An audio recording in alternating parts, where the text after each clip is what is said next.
So, Suzy Levinson, the one and only Suzy Yes, Levinson. It's so wonderful to interview you. I mean, I've been dying to interview you for you have? years. Really? Yes. And That's so finally, nice. and not only that, this is on the eve. First of all, it's our Rosh Hashanah, so Shana Yes. Tova, Shana and Tova. may you have a very good year. And please forgive me for all the transgressions that I've caused you, but I've never met you, so they're probably minor. You have caused zero transgressions. But I'm going to apologize again at the end at the end of the interview, probably. Anyway, I'm Mel Rosenberg. I'm the host of the Children's Literature Channel of the New Books Network, and I am here with an incredible author, Suzy Levinson, who has a new book coming out tomorrow. Yes, tomorrow. Yay, Eek, yay! eek. Yeah.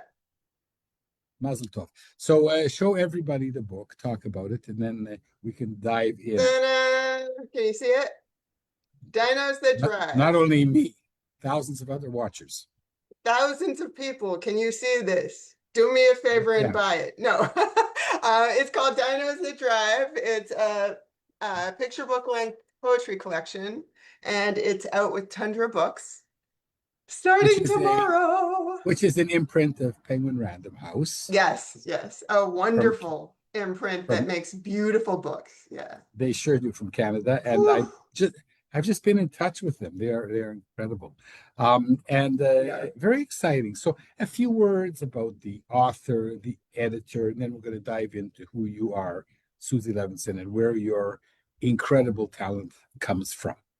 Oh, I should say it's illustrated by Dustin Harbin, who is this incredible comic zine guy. I believe this is his first picture book. And the art is so good. I mean, it blew me away. The second I got a chance to see his portfolio in the beginning, and I was sort of like, if this guy says no, I might die. Because he just has such an because incredible look because to his work. there were other the reason that the dinosaurs disappeared is not because they went into outer space, as you claim at the end of your book. Filled with lies. Yeah. No, it's because they had an illustrator, and the illustrator decided not to He draw them. just stopped illustrating at the end of the book, and that, And they decided to perish. yeah, So sad. it was publisher perish, and they perished. So show us the insides of the book. Read us a little Oh bit. yeah. Oh, I get to show That you the end see, papers, which are so yeah. incredible. Look at That's the what end people do on my papers. show. Yeah. Yeah. I just feel like I'm talking to a friend right now. Yeah. The end papers are constellations in the shapes of dinosaurs. I love that. Dinos That Drive, Tundra Books. My editor is Margot Blankier, and she's just wonderful. Working with Now, her has been a dream. okay, so Suzy, I'm gonna come right out and say it. Okay, once Sure. in a while, no, it's something good. Once in a while, I am in awe, in stupefaction awe of a remarkable author, and you are one of them. And to show everybody why I am stupefied or stupefied, read please one of your poems. Oh, let me see. What should I read? I think I'll read the Brontosaurus one. My favorite are the T-Rex ones, but you can pick whichever you like. I'll do Brontosaurus because the T-Rex, as you know, is sort of a serial thing where it has an arc throughout the course of the book. So I'd be reading 4 poems in that case.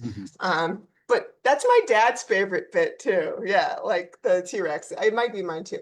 But anyway, I'm going to stick to the first poem I ever wrote for this collection, which is Thunder Lizard. Okay. Look, he's on a motorcycle. Brontosaurus. Mm-hmm. Thunder Lizard.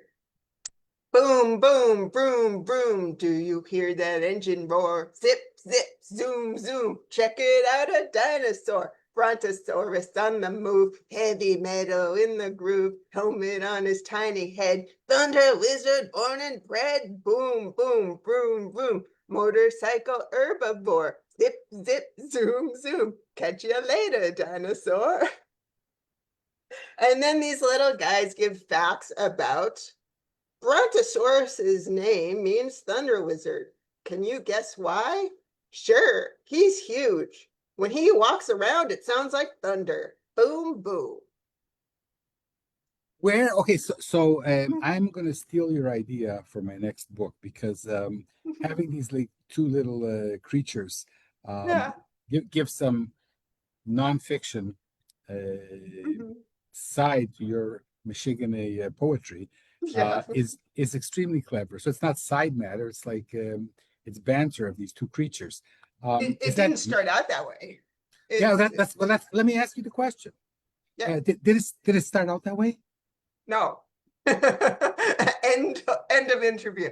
No, it started out when I originally sent it out, sub the manuscript out. It was just the poetry and then little facts that I included at the bottom in italics that the editor could use or not use. But the truth is, I thought they needed to be used because they are the weird internal logic that brings the dinosaur with the specific vehicle. Um, I couldn't just have a poem called Thunder Lizard without explaining that the Brontosaurus name actually means Thunder Lizard. Because then, if I didn't explain that, then it would seem kind of random. And as nonsensical as these poems feel, they're actually written with a certain kind of logic. That's how I So, chose which dino so goes with which vehicle. who had this brilliant idea to take that important side matter and turn it into banter between these two creatures? My editor, Margot Blake Gear, she said, these facts are great. Can you make them kind of Boise? Give it a little bit more punch. And I was like, oh crap, I don't know what to do about that. So I sort of stewed and got in a very bad mood and spent a week or two just like, I don't know what I'm gonna do. I don't know what I'm gonna do. And then I remember I was visiting my family and it just hit me. It should be two little characters having banter, sort of like on the Muppet Show. What Mhm. are their names? Statler and Well, Waldorf or something like that? Like, one of them should be a bantersaurus. yeah, I should write. Sorry, Let's write that. That's our nice. next book. You want to work together? Let's do that. I'd love to. Yeah, yeah. So it suddenly became so clear. I remember when the idea popped into my head, I was away. I was visiting my family. I didn't have a laptop with me. I didn't have a computer with me. So my husband and I ended up driving home. Yeah. I kind of emailed myself on my phone, and my husband and I drove home a day early, and we literally put the suitcases down, and I went to the computer and I wrote the whole thing out. I didn't even run it by my critique partners. I was just like, I love writing dialogue, so I don't know why it took me so long to figure out that I should make it dialogue because I mean, it's always writing dialogue has always been a bit of a happy place for me. So, Susie, read the banter between the characters on that for that particular poem oh, for that particular, or song. Vroom I vroom just vroom vroom. did, but you know what? I'll read you the very first in the very first spread where it just introduces the idea of this world. Um, the one little dinosaur says, not to toot my own horn, ahem, but I've always considered myself to be a bit of a dino expert. I'm excited to share some fun and fascinating facts. And the other little guy goes, and I'm excited to wear these sweet driving goggles. So there's a little bit of straight men and like comic relief banter going on with those two guys throughout. It's it's great. So Yeah. when the idea came to you, it was fun and it feels like fun. Yeah, yeah, it was Uh, fun. but but but how much oy vey work is involved in the poetry? Because your poetry is hilarious and the rhyme is fine and the meter is sweeter. And sorry, we teach all of our up and coming writers not to write in rhyme because it's very hard to get it right and to get the I think the more correct lesson there, and I hear that all the time too, and it is true for most people, but I will say rhyming sells. The problem is you have to do it incredibly well. It's far yeah more technical. so as somebody who doesn't rhyme well Yeah. because I don't have the patience how much patience does it require? I mean this is you know, it's exquisite. It's superb. Yeah. How long does it take you to write one of these? Um, it doesn't take me that long, but I've been doing it for over 10 years now, and it's it's like writing a word puzzle for myself and then having to solve it. But I think the thing that I've always loved about it, first of all, I love that most people hate writing in rhyme, because that means there's more opportunity for me. I found a niche that like I actually really, really enjoy doing. We don't hate Um, it. We're daunted. That's all. it it's weird. People either, I think people are kind of right to hate it a little bit. I hated it a little bit too. It is so aggravating when you can't find the perfect word, because you have to make it sound natural, conversational. You can't throw in a bunch of inversions or forced beats. You have to, nothing forced. Everything has to feel tonally consistent. It has to all flow. You have to establish the meter right from the get-go, so your reader can kind of relax into the meter without stumbling. There are a million reasons why it's difficult, but for me, I've always worked really far better within parameters. I just, rather than having just a blank You work in page. parameters and tetrameters. Um, Exactly. I like it because the structure changes from poem Yeah, to poem. So yeah. and read us one of the T-Rex ones, please. Okay, I'll read you the first one. Whichever There your are favorite happens four. to be. I'll go with the first one because I know where it is. All right. Carnivore, Part 1. T-Rex drives a taxi cab up and down the street. His customers don't know it, but he's really there to eat. Ooh, Did scary. you grow up on Ogden Nash? I, it's funny. When I started writing, sometimes people, including my dad, would say, "This sounds like Ogden Nash," and I'd be like, "Cool, that's an incredible compliment. I'm gonna go Google Ogden Nash to see like, because I really wasn't aware of him until I started writing poetry. But it's an incredible compliment. I've grown to appreciate his work after the fact. Yeah. He's one of the reasons why I don't write poetry. Um, Yeah. just so good. No, but I'm in awe of your work. Now let's now segue to little baby Suzy. Why do you do what you do? Yeah. And how did you become a writer? How did you break in? This is your second book. We're going to talk about your first one a little bit too. Yeah. Um, tell us your incredible story. Well, I grew up in Massachusetts. I was a kid in desperate need of a creative outlet. I was very sort of dreamy and daydreamy, and I loved reading. I loved pretending. I loved stuffed animals. I was very in my head. Um, I think there were a million signs from the universe when I was a kid that I should be a writer, and I ignored all of them. There were very few opportunities to do creative writing in school. There was one awesome unit in my fourth grade class, one in my fifth grade class. Then, it was a writing desert in middle school. And then in high school, there were only a couple of assignments that were creative writing assignments. Mostly it was just write a thesis, write a book report, that kind of thing.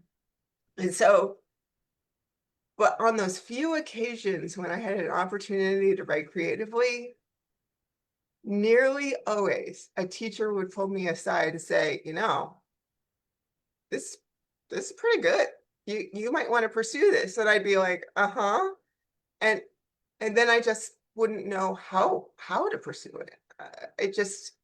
I wasn't the kind of kid who was like, okay, I'm going to start journaling. I I I got a journal one time, and then I was like, oh, well, if I have a journal, I guess this is like a diary. And I did it for 2 seconds, and I was like, I hate writing about myself. I do not want to write about my own life experiences.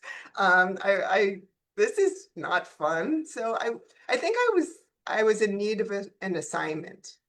Um, So in high school, I just loved getting in the head of a character and just finding their voice. But there was no creative writing club.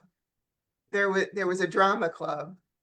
And so in high school, I just went all in with acting. I was Huh? like, I'm going to be an actor. What did you act in? I was an actor until my early 30s. That's why I was originally came to New York. I did a lot of plays. I did one off-Broadway play, mostly off-Broadway. But I got into the Actors Equity. I was in SAG. I did a little here and there. It didn't make me a living. Am I gonna find you on IMDb? No, you're really not. You're really not. It may be the tiniest little thing, but it was mostly stage stuff. Did you do Um, musicals? no, I did not do me. I mean, in high school I did musicals, but I liked doing Because you know what's going to happen now. what? I'm going to get you to What? sing at the end I of the can't sing. at the end of the Couldn't you interview. tell I'll from get you that to poem? sing. It's a bad thing. My voice is a bad thing. No, I was mostly into doing plays. I was mostly into doing new plays. I actually was in a, oh, I'm going to adulthood, not my childhood. Anyway, you want to talk about childhood, right? No, I'm going to because what you want to talk about your angst as a 5-year-old. I'm all open for that. Well, I will say there was a bit of angst when I was a kid, but like that's not what comes out in my writing, but I didn't know that. I don't think I even figured out I wanted to write picture books until I was in my late 30s. And if you had asked me back then, like on the day that I was like, oh, I'm not an actor anymore. I want to focus on writing. And not only that, I want to write Suzy, picture what's it? books. You take yeah. Okay, this has gone all over the place. Continue.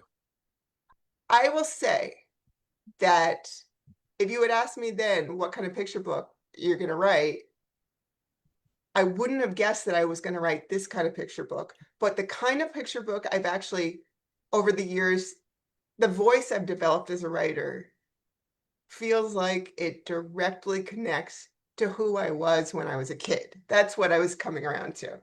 Okay.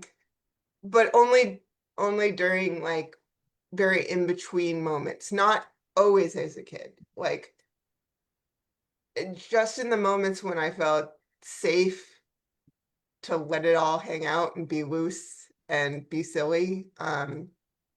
Your books are hilariously silly, Yeah. snarky, funny, comical.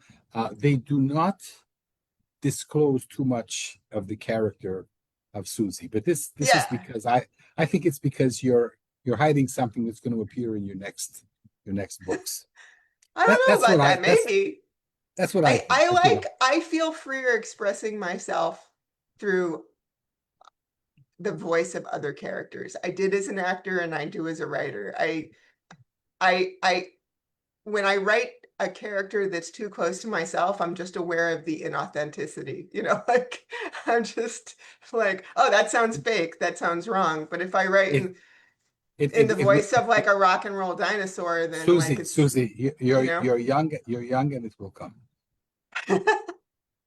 Okay, so in high school you did drama, Yeah, and in university you did. I did theater too. I was all in.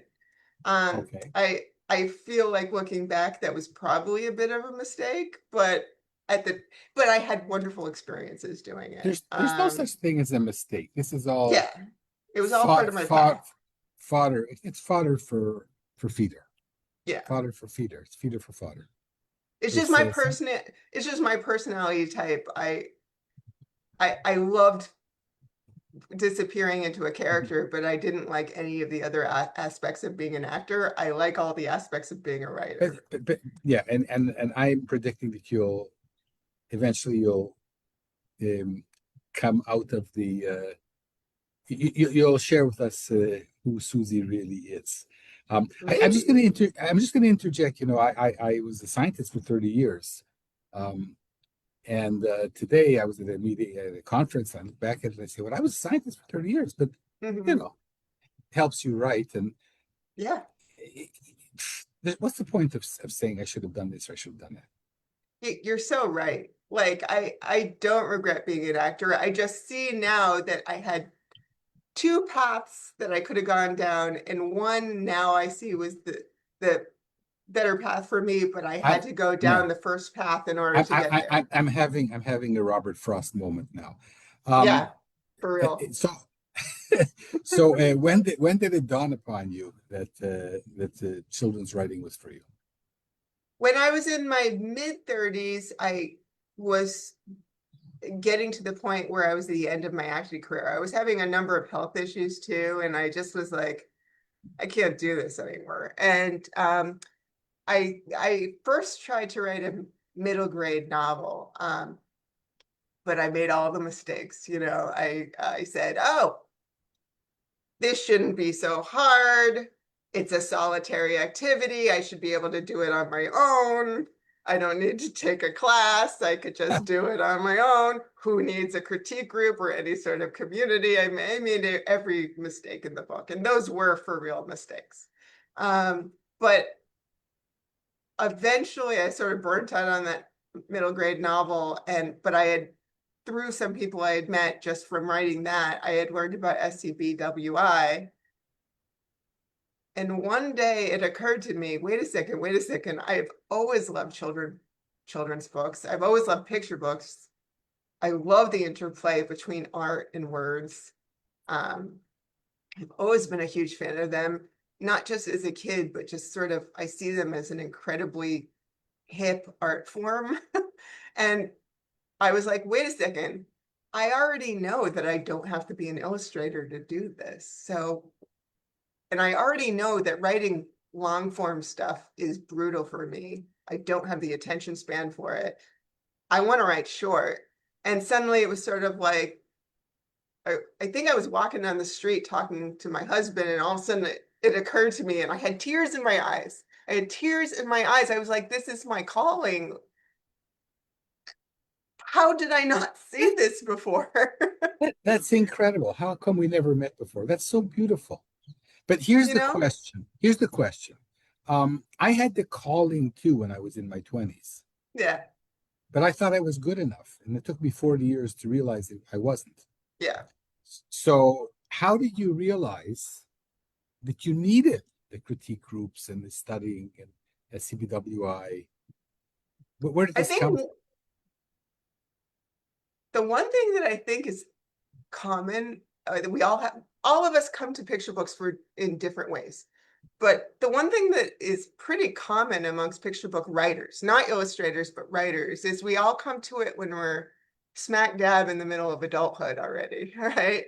And it's very easy for intelligent people to convince themselves that this shouldn't be too hard. I should be able to nail this and be successful yesterday, you know? Um, and, I'm All a you need is a very, pencil. yeah, I'm a very egotistical person, not because I'm more egotistical than it's just because I'm a person. I have a huge ego, and it took some time to convince myself, oh wait, I have to start at the beginning.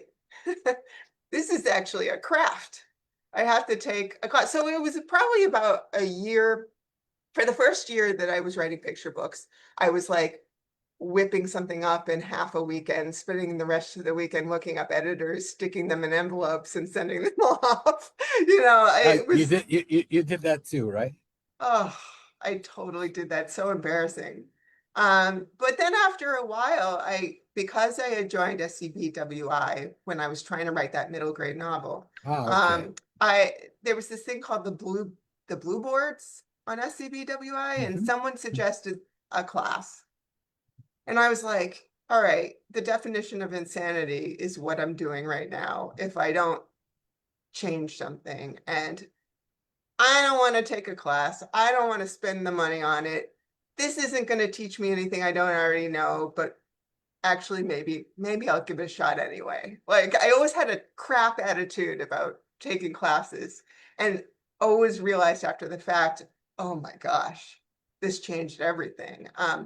So I think the first class I took, um, was Susanna Leonard Hill's Making Picture Book Magic, which was great in that it taught me something about structure. And it also introduced me to the community. Suddenly I was in Facebook groups. Suddenly I was able to get some feedback from people. I learned about 12 by 12, which is another great community.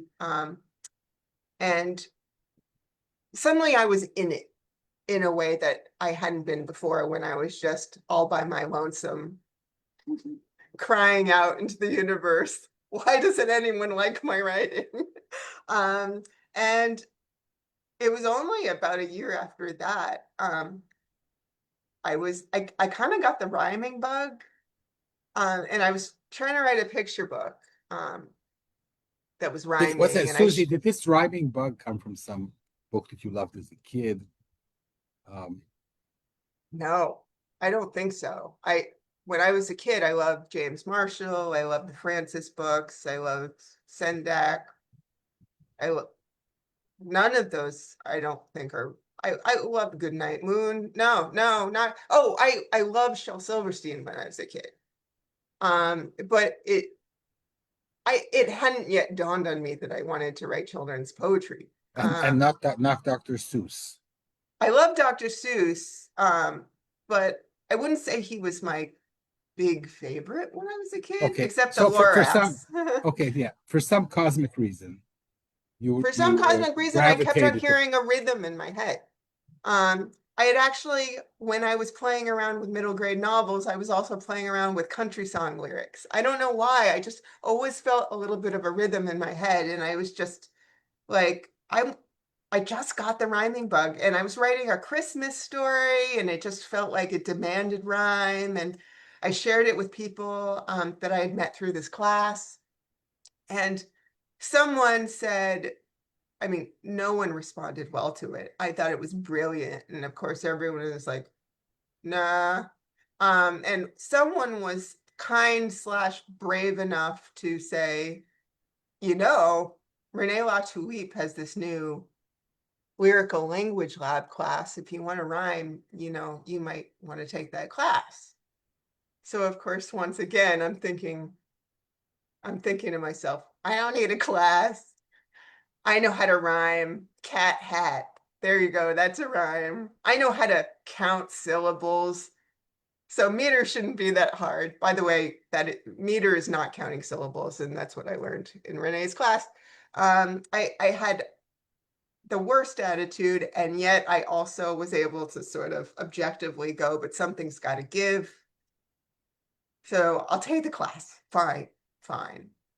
So that was when I was around 40. And I consider my writing life to be pre-Renee Latulippe and post. Like, her class changed everything for me. Everything. The Lyrical Language Lab taught me about rhyme. It taught me about poetry. It taught me about writing lyrically. But really, it was the rhyme, learning the technical aspects of writing rhyme, and the way she explained it in such a concise way that really it got through my brain in a way that studying Shakespeare in the past never did. Like, So one sec. So Suzy, what year was that? First of all, Renee's been on the yeah, interview, and she is incredible. She's she's incredible. awesome. And if she hears me We talking love you, about her, Renee. yeah, we love you. Even though if she hears me I talking about her with glowing praise, she's gonna roll her eyes and say, "Stop being so dramatic, Suzy." But it's all true. It's all true. She. So what was the question? Oh, this was when I was 40. So it was 11 years ago. I'm 51. So it was. why are you telling us how old you are? You look like you're about 28. I'm trying to like lean in and accept the fact that I'm getting older. Like turning Okay. 50 was like, oh God. But I'm like, I'm hey 74 in world, November. I'm 51. Suzy, I'm 73, 74 in 2 months. Yeah, And there you now go. and And now you, everybody knows how old we are. Let's move yeah. on. And so it was when I was 40. So it was about 11 years ago. Mhm. That that I took her class Mm-hmm. and I was suddenly like, I've found my thing. A lot of people don't like doing this thing. I love doing this thing. Um, and also, I recognized that I had been subbing at that point to agents, having very little luck, very few bites. Occasionally, someone would say, "Oh, I'd like to see more work," and then they'd ghost me or whatever. Um, and I had noticed that with a lot of people that get agents, sometimes the make or break thing was just having a few publishing credits, like in a magazine. And I was like, I found my thing.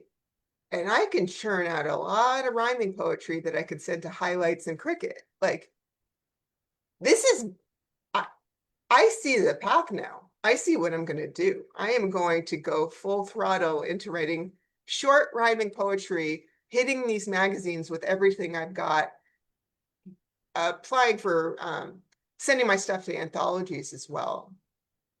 And just stacking my resume a little bit and getting some great experience. And I thought, if worse comes to worse and I never get an agent for picture books, if I could just get my poetry in magazines where it will be beautifully illustrated and kids will get to read it, that in itself will be incredible. But it was also sort of a way to take a small step towards getting an agent and doing books as well. And you published the poetry and you won awards. And Yeah. how did you find your awesome agent? Oh, I found her through 12 by 12, which is a group where So kudos to Julie Headland. exactly, even though I will say that I had another agent in 2017, Okay. but this agent was a book by book agent rather than a career agent. So that in a way felt a little like a slow moving car crash where I knew that eventually if she didn't sell my books, I was going to be back to square one. Yeah, you were going to be like one of the dinos in your. Yeah, just a tad.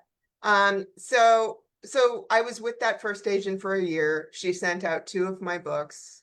They didn't sell. I was back to square one, just like I'd predicted.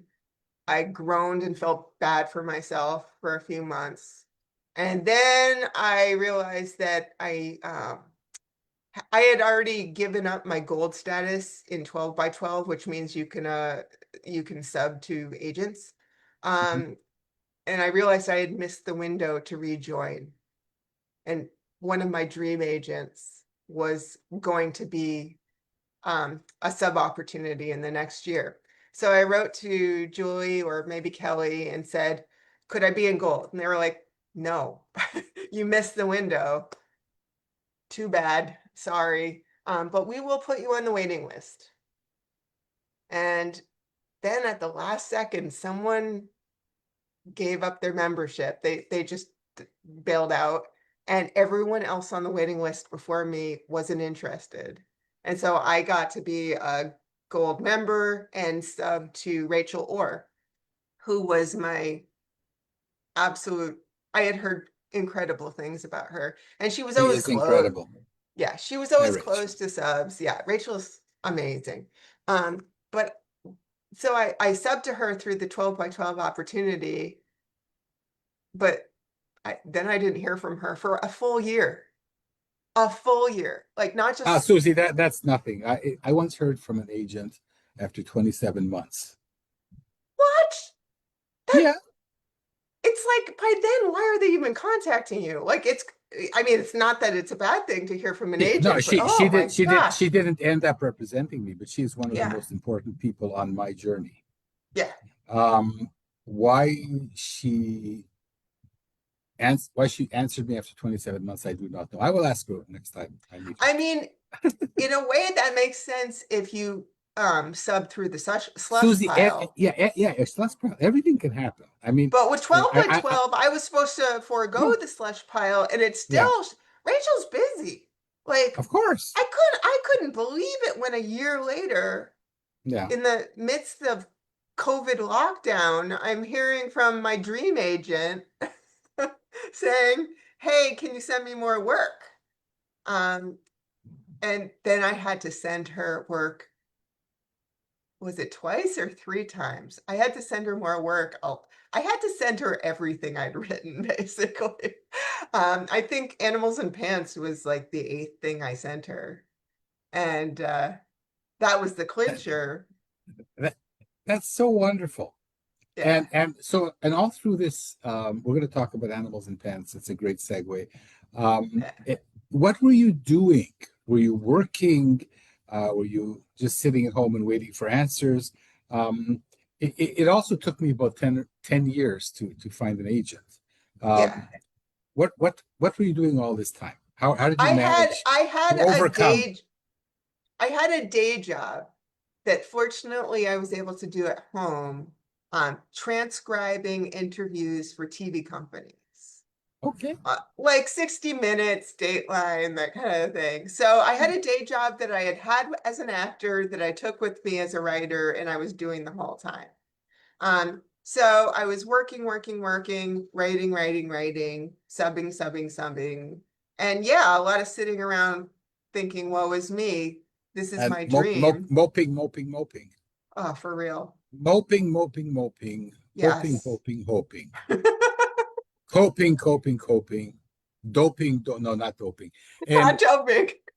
I No, need no. I need Renee's course right away. You're a poet and you don't even know it. Okay. And Rachel sold this incredible book, which I also love. Take Thanks. it out and show everybody, Animals and Pants. Oh, yeah, yeah. You're not the only person to write about animals and pants. I've interviewed several authors of animals You and pants, have? including Julie. But this book is incredible. It Uh, is so witty. And let me tell Thanks. you another wonderful thing about you. You don't. Please. I could keep going. You don't pander to anything. People say, "Oh, you should write to the 5 year olds, etc., etc." Yes, of course you do, but you Yeah, should also write to the adults. And a lot yeah.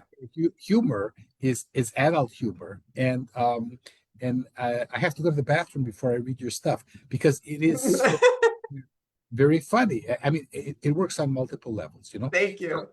you did everything wrong. You wrote poetry, and you wrote like a humor at various levels, and you still sold this incredible book. And I'm Well, so happy for you and for Rachel. No, take out the book and read us some of the pant ones. It's hilarious. The letter hosen and it's just um, you it it know it, what's it, funny it is the original title was I was really angry because Renee and a few other poets that I knew had written pantoums at that time that I wrote this. It's a very strict form of poetry that, and I do not enjoy writing strict forms of poetry. I find them a little too confining. And so I had tried to write a pantoum and it wasn't going anywhere. And I was like, forget this. I'm just gonna make up my own poem. And then I yeah. wrote this poem in a class. This was the start of it. Not Mhm. this one, this Yeah. cat one, Hmm. called Catitude. And I thought, I'm going to write a bunch of poems and I'm going to make up my own form. I'm going to call them pantaloons instead of pantoums. And the only requirement is animals wear pants. And that's how I wound up writing this collection. So And this and not is and not only pants. There's other right, wardrobe right. elements. Yes. There's one with shoes, Catitude, if I remember. Yeah, read Catitude and read the last one. catitude. This cat wears pants. They're custom made in tiger striped velour. You can't ignore a cat in pants. That's what he wears them for. And you want the Do you last realize, one? do you realize how brilliant that is? No, thanks. Okay, yeah, read the last one. Animals in Line, that one? Is that the one? No, no, before that one. The one before that. That's the one with I the, had a feeling when you said not pants. That's yeah. spottish. Yes, this is the one. So this one with the giraffe is Yeah. so I wanted to use the F word. It's so genius. And then I say to myself, okay, why is this at the end of the book? It's my Yeah. favorite poem. Read it, please. Pants. They don't fit when your legs are like stilts. That's why giraffes wear kilts. It's You've Ogden Nashified Ogden Nash. It's so brilliant. Oh, I love it. thanks. A few words about the publisher Oh, yes, it and the is I want to say published illustrator. by But the, Abrams, and the illustrators are Kristen and Kevin Howdeshell, and I am crazy about their work. It's sort of like a mashup of collage, and I think they collage digitally. It's so cool looking. Like, I feel like every illustration in this book should be on a museum wall or something like that. It's just so cool. Um, it's a brilliant book. Thanks. Okay, so Dinos The Drive Yes. is out tomorrow. It's a brilliant Yes. book. If I haven't made this clear, you should run out and buy this book. If not for kids, then for yourselves. It's hilarious. It'll Nice. brighten up any gloomy day, guaranteed. So now what I want to know, if you can, is what you're up to. And when are we going to have a picture book by you that gives us a glimpse into Suzy and her being? I mean, this stuff is partly me because, like, when I was a kid, I would just, if I felt like if I was on a boring car ride with my family and I felt very unjudged and free, but also bored staring out the window, I would just sort of freestyle this kind of thing. Like, I would like make up little like ad jingles, songs, stories. If I had a stuffed animal, they'd have a full backstory and like a very defined personality. I was just always just sort of coming up with stuff, but that wasn't just when I was really young. I mean, I was doing that in high school, like with very close friends that I felt comfortable being my completely weird, dorky self with. So so that is a part of me for sure. Oh, for sure. Um, uh, I I do sometimes write more free verse, and I feel like that shares a different aspect of myself. Right now, I'm working on a novel in verse. I hate to Wow. even talk about it because it's so outside my comfort zone that I'm not sure it's ever going to exist as a book. It is the weirdest thing I've ever written, A novel for and what age group? like middle grade. Yeah, novel and Back, back, verse. back to middle grade. I don't know what I'm thinking, but it was sort of like one of those things that was always hovering in the back of my mind. And so this is the year that I started it, and I just got to get to the finish line with it and see where I Okay. wind up. What about more picture books? I mean, these books are incredible. They're gorgeous. I, it's Hilarious. funny. It's kind of crazy that my first two books have been poetry collections because it is very hard to sell poetry collections, and most of the stuff I write are more picture books with a story arc, a little bit more standard. Where are they? Well, this year I sold three books. Yay. So this is what we want to know about. Yeah. I've sold I have another book coming out with And we're talking Tundra. for 44 minutes. And now, Yeah. now you're talking, lady. Have we been What's talking to coming up? 44 minutes? It feels like 4 minutes. Like, It's after my bedtime here in Israel, you know. so sorry. Goodbye. The Good sun night. the sun has set. Yeah.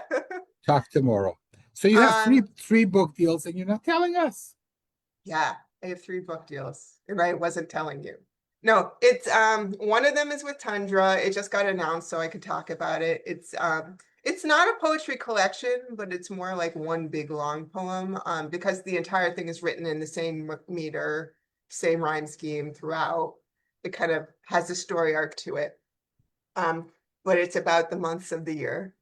And it's broken up into months.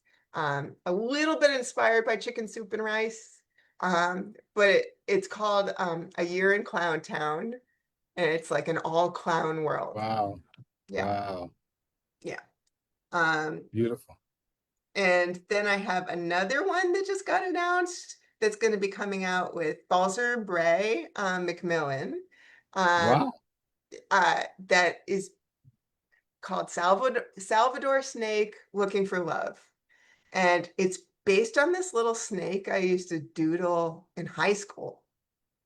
Like, Mel, like for my whole writing life, my family won't stop pestering me. When are you gonna write about that snake? When are you gonna write about that snake? But the snake from high school had just like, it was more like a character sketch. It wasn't really a story. So I was like, no, I'm not gonna write about the snake. Like, I don't know what the story would be. Like, there's nothing there. And then I finally came up with a story and kind of changed the details of the snake. But so all these years later, that snake is actually going to be in a book, and I'm really excited about that. And then there's one board book that hasn't been announced yet, so I'm not allowed to tell you about it. I probably shouldn't have even said board book, but so everyone Well, keep it under wraps. nobody's listening. Give us an idea. It's animal, vegetable, mineral. I don't even, oh, you're a bad influence. I'm not allowed to tell, right? It's my job. Yeah. So I think that soon we're going to find out more about Suzy, and I can't wait to interview again. Oh, great. That would be nice. So this is the time to read one last poem from Dinos That Drive. All right. And to start saying goodbye. Let's see.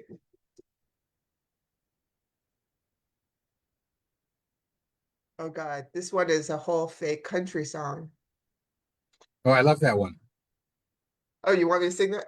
It'll be singing again. Yeah. All right. I Here's the love music picture. here.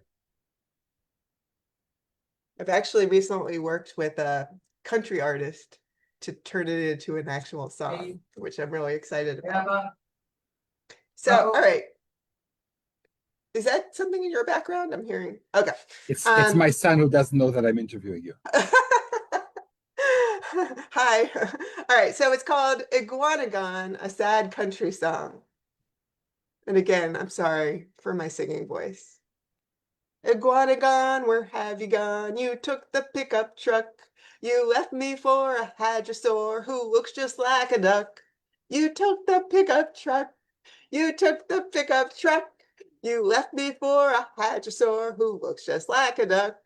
Iguanodon, I mean, come on, you're tearing me apart. Not only did you grab my grub, you sped off with my heart. You're tearing me apart. You're tearing me apart. Not only did you grab my grub, you sped off with my heart. Iguanodon, oh, sorry. Iguanodon, you're really gone. Oh, oh, the tears I've cried. You took the truck, Iguanodon, and now I need a ride. Oh, the tears I've cried. Oh, the tears I've cried. That was my truck, Iguanodon. Can someone please give me a ride? I wondered what the tune to that was. Uh, this would be great for school visits and of course encouraging people to come up with their own music Sure. to your lyrics. Totally. Suzy, it's been incredible. I don't want to say goodbye, but we must. So sad. And I've been here with the incredible rhyming author, but perhaps soon less so, Suzy Levinson. And we are celebrating the launch tomorrow of her brand new book. The launch is actually good because can I say that they go off in space at the end? Or they? You already have said that like 5 times. I know. Okay. So Dinos That Drive. Published by It's not Tundra. really a spoiler. It's okay. It's fine. I know. Tundra, which belongs to Penguin Group Books Canada. A wonderful book launching tomorrow. And can't wait to have you back on the show and run out and buy this book. You will love it. Your kids will love it. It's gorgeous. And Suzy, have a wonderful year. And Thank we're you. going You to chase too. everybody away and come back just to close. Thanks So so much for everybody having me. take care. I'm Mel Rosenberg, and I'm the host of the Children's Literature Channel of the New Books Network. And I've been here with the truly incredible Suzy Levinson. Bye. Bye. Mm.